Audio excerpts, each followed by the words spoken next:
Bonjour à tous et bienvenue dans votre édition consacrée à l'actualité régionale. Dans les titres de ce 21 septembre 2018, la salle des ventes de Morlaix propose en début de semaine une vente exceptionnelle. Plus de 1000 lots seront mis à prix avant déménagement. Et à Aradon, dans le Morbihan, les résidents d'un EHPAD font leur premier pas devant la caméra. Objectif là, montrer une image 2.0 des maisons de retraite. Et nous retrouvons, comme chaque semaine, un confrère du Télégramme, Benjamin Bréon. Bonjour. Bonjour Christophe. Alors, au Guilvinec, une pratique ancestrale, Benjamin, est sur le point de disparaître? C'est ça, je vais vous raconter un quasi-drame de la modernité. Écoutez, on va vous retrouver dans un instant. Mais tout de suite, les AVS sont 80 000 en France. Ces accompagnants de vie scolaire aident les enfants en situation de handicap à suivre une scolarité normale. Depuis leur mise en place, la loi de 2005, leur utilité n'est plus remise en cause. Et pourtant, les contrats sont précaires et les parents ne sont jamais assurés d'avoir un accompagnant. Certains candidats attendent désespérément une place. On regarde tout de suite le reportage de Frédéric Lorenzo. L'inclusion scolaire, c'est accueillir les enfants en situation de handicap dans toutes les écoles. Pour cela, il existe les AVS, les accompagnants de vie scolaire. De quelques heures par semaine, l'aide peut atteindre plus de 20 heures. Un vrai métier que ce directeur d'école, lui-même père d'un enfant autiste, juge indispensable. On a eu un diagnostic qui a été posé d'autisme en CP. Voilà, dans son premier CP, parce qu'il a fait 2 CP. Il s'est coulé quand même un certain temps entre le moment où on a fait le dossier et le moment où il a pu bénéficier d'une aide. Il y a eu un déclic après avec une autre personne qui le suit toujours d'ailleurs depuis 3 ans. Et maintenant, l'inclusion est plutôt une réussite. Certains enfants restent malgré tout sans accompagnant. Il faut dire que le métier séduit peu, à peine 700 € par mois. De son côté, cette jeune femme de Locunolé dans le Finistère est prête à poursuivre cette mission. J'ai suivi 3 enfants dans 3 écoles différentes, donc pendant 1 an et demi.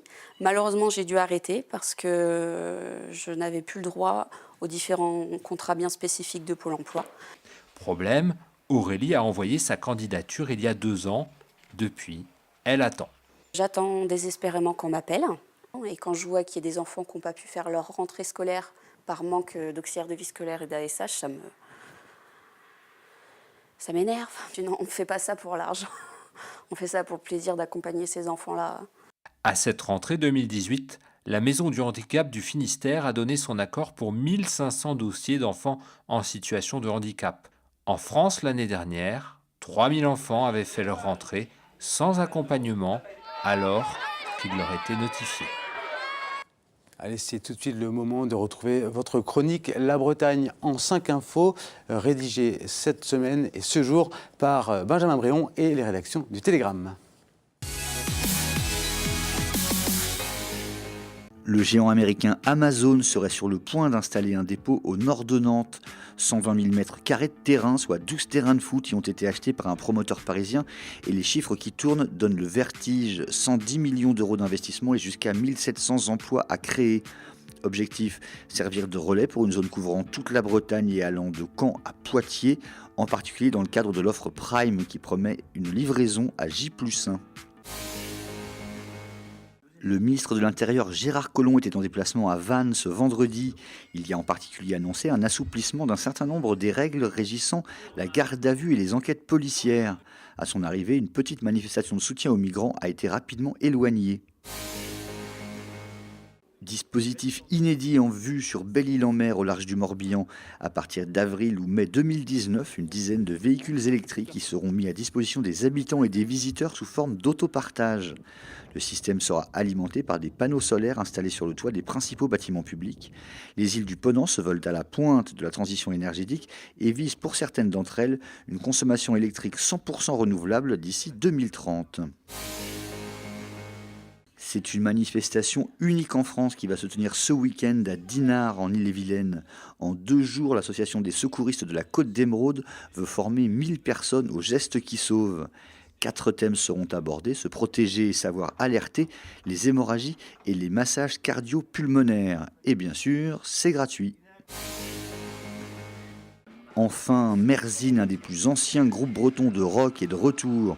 Les Landernais ont présenté ce jeudi soir à la Carène à Brest des extraits de leur nouvel album Nomade qui sortira le 5 octobre.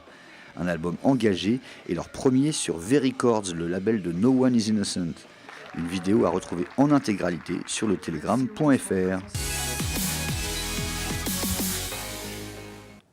Le tournage d'une mini-série web a débuté cette semaine à Arradon. Son originalité, elle se déroule dans un EHPAD et les acteurs sont les résidents. Une initiative originale qui porte un autre regard sur les personnes âgées et leur lieu de vie. Karine Chevrolier a elle aussi posé sa caméra face à ces nouveaux acteurs. Et action! Scène insolite dans cet établissement pour personnes âgées, on tourne une mini-série web. À travers des phrases reprises de films cultes, on va tirer que l'extrait pour les adapter sur les personnages qui sont dans cette maison. Et donc avec toutes ces phrases, on construit une histoire. Et là, pour le coup, c'est une histoire d'amour qui termine d'une manière particulière. De Maman j'ai raté l'avion à Titanic en passant par Les Bronzés ou encore Le Bon, la Brute et le Truand, les résidents se sont prêtés au jeu d'acteurs. Le monde Se divise en deux catégories. C'était bien, oui, c'était amusant. Je ne me suis pas trouvé très brillant parce que je marche avec un peu de difficulté. Mais à mon âge, c'est normal. Alors je suis allée sur un balcon où j'ai crié des noms.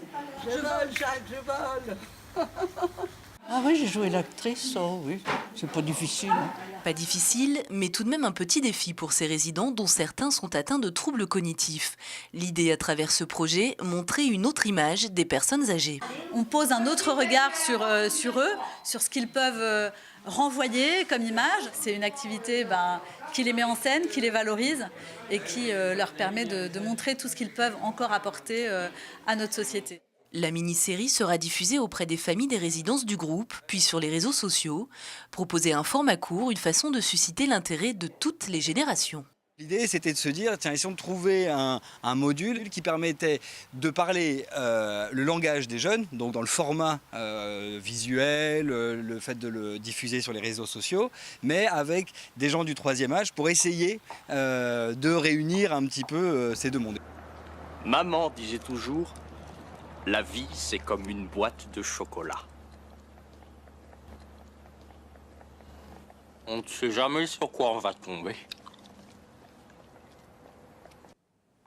Alors, sur les quais du port du Guilvinec, les anciens se rebiffent. On en parle tout de suite avec Benjamin Bréon. Alors, Benjamin, il y a du remous au Guilvinec ? Oui, Christophe, en fait, au cœur des débats, il y a ce qu'on appelle les mousses en AOD, les mousses du port. Ils ont 70, 75, parfois 80 ans. Ils sont là tous les jours, sans faute, sur les quais l'après-midi. En langage moins poétique, ce sont des dockers journaliers, en fait.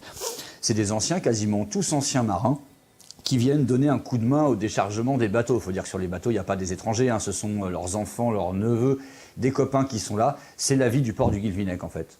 Et tout ça bénévolement, Benjamin ? Pour ainsi dire, Christophe, pour ainsi dire bénévolement, bon, vous connaissez la tradition de la godaille, un poisson par-ci, quelques langoustines par-là, tous les ports de France marchent comme ça. Et c'est cette godaille qu'on leur reproche, là ? Eh bien écoutez, même pas. Non, le problème, ce sont les normes. En fait, dans le cadre de la modernisation à venir de la criée, les exigences se sont accrues. On parle de chaîne du froid, sécurité, règles d'hygiène. Et dans ce contexte-là, les anciens pourraient bien se retrouver à la porte. Et ça, j'imagine que ça passe pas. Eh ben non, Christophe, pas vraiment. Alors, on sent bien la complexité du problème. Il faut bien, d'une part, se plier aux exigences réglementaires et puis à celles du marché. La ville vit en grande partie de la pêche et ne pourrait pas s'en passer. Puis d'un autre côté, les traditions ont à la fois la dure et du bon aussi. D'ailleurs, le directeur de la criée, lui, assure que le plan de modernisation qui va être présenté début octobre, trouvera une solution qui permettra à tout le monde de vivre en bonne intelligence. Alors ça n'empêche pas que ça inquiète un petit peu sur les quais.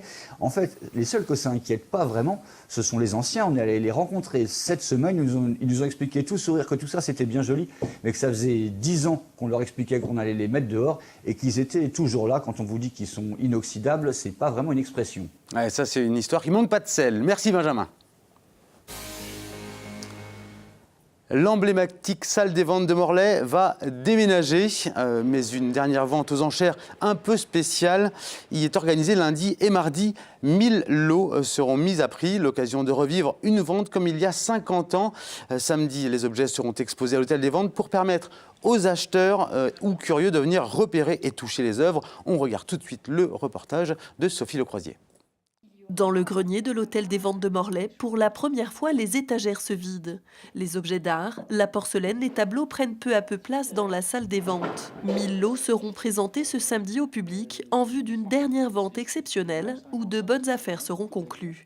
On a bien insisté sur le fait que cette vente sera sans prix de réserve, c'est-à-dire pas de prix minimum à atteindre, et également une vente qui sera faite sans le live. Ça a été un choix de privilégier vraiment les personnes qui auront envie de vivre avec nous les derniers moments rue de Paris par les commissaires-priseurs. L'étude Dupont et associés prendra place aux abords de la rivière de Morlaix pour plus de commodité. Après 18 ans passés dans cet hôtel des ventes, le couple de commissaires-priseurs s'est adapté, proposant des ventes à thème, des ventes courantes à petit prix pour démocratiser la vente aux enchères, mais aussi des ventes en ligne et online. On a été dans les premiers en Bretagne à faire la vente en live, donc la vente en direct mais à distance. Et donc les internautes peuvent se connecter. Une fois qu'ils se sont enregistrés, ils ont le son et l'image, ils nous suivent, ils nous entendent et ils peuvent enchérir en cliquant. Voilà. Donc ça, c'est un complément qui nous permet de compenser un petit peu la baisse de fréquentation des salles. Et là, c'est général, hein, en France voilà, et en province. On a aussi une évolution du coup vers la modernité, vers le design, voilà, les choses plus épurées. Depuis 50 ans, l'hôtel des ventes est installé au 37 rue de Paris à Morlaix. Historique, mythique pour certains. Lundi et mardi résonnera pour la dernière fois le son du marteau des commissaires-priseurs. 50 €, c'est lui madame, j'adjuge à 50, personne ne coupe l'enchère. Adjugé. Ainsi se termine cette édition. Ce soir, dans l'instant T, vous retrouvez Xavier Patrijon qui va vous parler du Pen Art Jazz Festival. Comme chaque vendredi, on retrouvera la chronique de Steven Leroy, des émissions à retrouver à 19h15 et 23h15 et bien sûr en replay sur les sites de TBO et TB Sud. Dimanche, en direct sur TB Sud, TBO et TVR, vivez la finale de l'Open 35 de Saint-Malo, tournoi international de tennis féminin. Retransmission des rencontres dès 13h25 sur vos chaînes locales. Lundi, vous retrouverez à cette même place Julie Sicot. D'ici là, je vous souhaite une excellente soirée et un excellent week-end.